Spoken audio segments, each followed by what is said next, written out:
Hey guys, Matthew here, and welcome to episode number 6 of the Abusing Harvest series. Today we'll be looking at VD Necro wands, which are double essence wands of both fire damage to spells, and then either +1 level of all spell skill gems or +1 level of fire skill gems.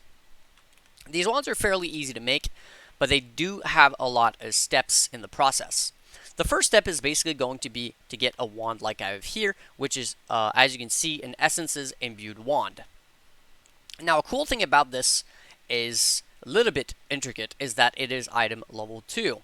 So there's actually this hidden mechanic here that it's been known for a decent amount of time at this point, a few leagues, and that is that you can actually force very low item levels bases through turning in divination cards on lower level characters. So in this case, to get an imbued wand, the only unique item that is also an imbued wand is going to be a Moon Sorrow. So if you turn in a set of Jack in the Box, or it's probably going to take multiple sets, but if you turn in sets of Jack in the Box on an on a level 2 character, the unique item that is given to you is going to be item level 2. Now, the interesting part is if you do this until you get yourself a wand, you can then use Ancient Orbs until it turns into a Moon Sorrow. Once you have a Moon Sorrow item level 2, you're going to need to Val it with a Val Orb in hopes that it becomes a yellow one. There is basically a 25% chance of that happening. If you actually successfully get your Moon Sorrow into a yellow rare base, it will be corrupted. That being said, you can take that corrupted imbued wand item level 2 and vendor it with 4 other rare imbued wands that do not need to be item level 2 and that do not need to be corrupted, and the vendor will give you back the lowest item level of the bunch, which in this case would be item level 2, imbued wand that is rare and uncorrupted. At which point, you can scour that imbued wand and you've got yourself a base. Now, that's a lot of steps, and that's fairly complicated, and that takes a lot of trial and error. So instead, you can just buy one. As you can see, these go for about 3 exalts, and that's actually fairly expensive, but the market for this seems to be fairly small. As you can see, there is only 3 of these wands that we'll be making. So I think 3 exalt is way more worth it than trying to make it yourself using the Ancient Orbs and all of that good stuff. So you can just go ahead and grab one of those. Once you've got yourself a base, it won't exactly look like mine because, as you can see, what's interesting about mine is that it has an essence prefix. As you can see, it says fire damage to spells, prefix of the essence, and the tags are caster and fire. So how you're going to actually achieve this is that you're going to grab some essences, and the essence is going to be fire damage to spells. It is going to be a deafening essence of anguish, as you can see here, which gives you 45 to 54 and 80 to 90 fire damage to spells. You're going to use that on that wand, and then you're going to either use the league mechanic to remove every other stat except for one on the wand, or use some Orb of Annulments. I went with Orb of Annulments because while it's a little bit more RNG based, it's less annoying to just annul instead of using the league mechanic to remove all the other mods.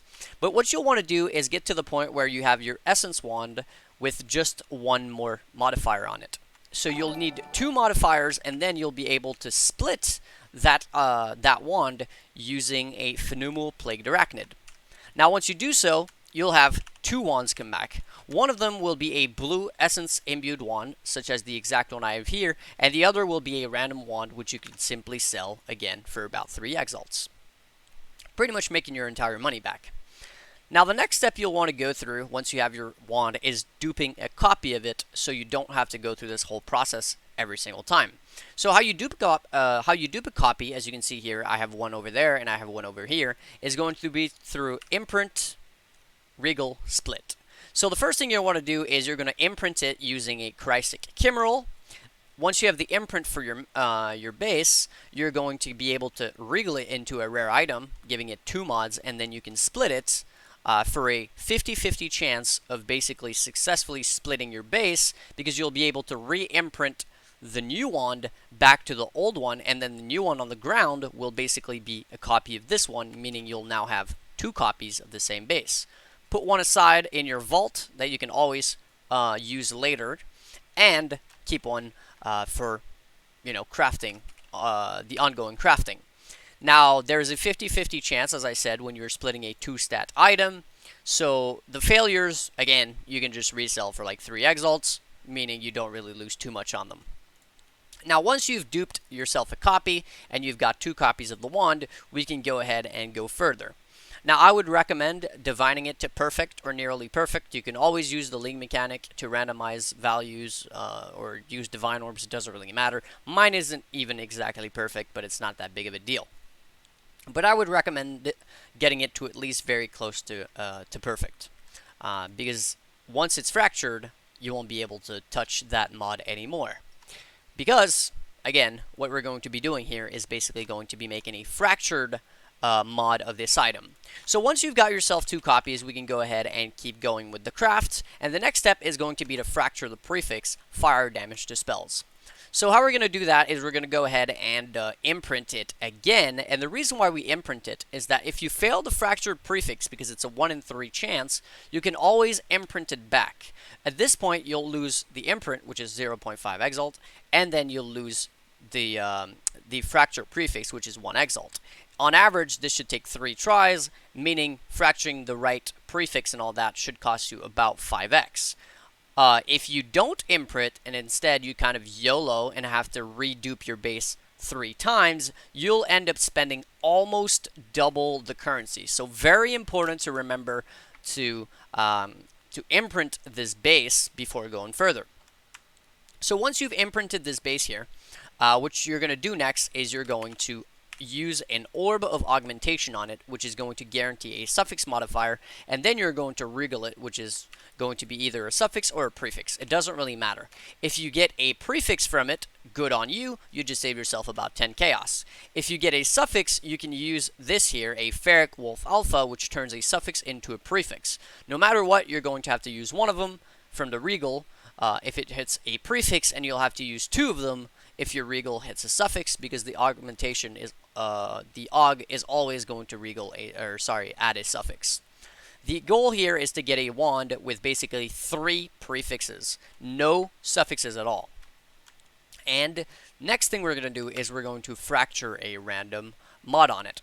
So you can go ahead and jump onto the TFT Discord, which I've spoken about multiple times already, or you can go ahead and go on their new website called forbiddenharvest.com. I'll go ahead and link both of these in a pinned comment in the comment section of the video, and you can go ahead and buy mods. So for example here, I could buy fracture a random prefix, fracture a random prefix on an item with at least 3 prefixes. This can be used on influence, synthesizer, fractured item. You'll see that people are selling them for various prices. It looks like at the moment they're going for about 2 exalts, but if you're patient, you can actually get them for 1 exalt fairly often. Same thing goes for the Discord. You can always go into the want to sell portion of the Discord, Control F, go fracture, and then go and type in fracture, and then look at the price that people are selling them for. I've personally been buying fracture prefix for about an exalt each because I like to be patient about it. But if you really wanted to, it would still be profitable to pay 2 exalt per try. Now, once you've done this on average 3 times, you will get to the point where you have your prefix modifier, which is your essence fire damage to spells, and it's going to be brown, and that means that it is a fractured modifier. It'll look something like this, for example.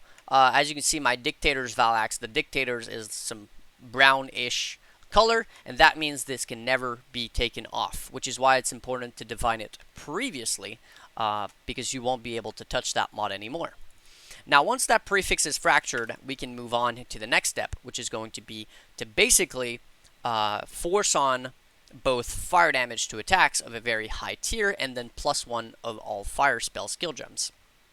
So how we're going to do that is basically that even if it would be pretty nice to be able to get, say, carbonizing, which is the T1 fire damage, flat fire damage to attacks, on the wand, we actually can't do that because, as you can see, this mod requires item level 82 and our wand is level 2. But there is a very strategic reason why our wand is level 2, and I'm going to go ahead and explain this right away. So if I look at a wand with no specific item level, you'll see that there are a ton of different fire modifiers, and the one modifier that we really care about the most is +1 level of all fire skill gems, and it has a weighting of 250. Now if we compare that to all other modifiers, such as fire damage having weighting of over 2,000, or say fire damage is extra chaos having multiple tiers of almost 1,000, and other fire modifiers, there's a lot of things that we can hit that we don't care about. But if I go ahead and change this to a level 2 wand, you'll see that this list became much smaller now. If I go ahead and type in fire, you'll see that there's only a handful of different fire modifiers. So how can we take advantage of this? Well, it's fairly simple. Now we already have a essence modifier that gives us the fire damage to spells. So the next thing that we care about is the flat fire damage. So what we'll do to get the highest potential tier that we can, given the item level 2, is we are going to use once again another essence, and this essence is going to be flat fire damage. It's called a deafening essence of anger, and it gives us basically 75 to 101 to 151 to 176 flat fire damage. Now if you were to compare this to the very high end of a perfect roll when it comes to carbonizing here, you would see that carbonizing has about 20 more damage on average, about 10 damage on the low end and 10 damage on the high end, or so, maybe 15. So it has a little bit less damage, but it is so very worth to use the essences, and I'm going to explain why right now. So this goes back to the fact that we are using item level 2 wands. Now if we use an item level 2 wand and we go ahead and look at the prefixes and suffixes that are possible, you'll see that fire resistance is always possible. So what we're going to want to do once we have fractured our prefix and use the essence to get the flat fire damage, then this flat fire damage here will no longer be able to roll because we already have it. Then the next thing is that the fire damage to spells will also no longer be able to roll because we also have it through the essence. So the only things that can realistically roll is going to be our +1 level of fire spell skill gems, % fire damage, and then fire resistance. Now what we can easily do to get rid of the fire resistance is to craft it. So we can use the crafting bench to craft on fire resistance after using the essence on the wand, if there is an open suffix. If there is no open suffixes, then we don't really care about this at all. So the next thing that we can do is augment a new fire modifier. So if we can't get the flat fire damage, we can't get the fire damage to spells, and we can't get the fire resistance, now the only thing that we can get is % fire damage, or fire damage to +1 to all fire spell skill gems. Now if we look at the weighting, the fire damage has a weighting of 500 versus the fire spell skill gems has a weighting of 250. What that means is that on average, it will take us 3 augments of fire modifiers to get ourselves the +1.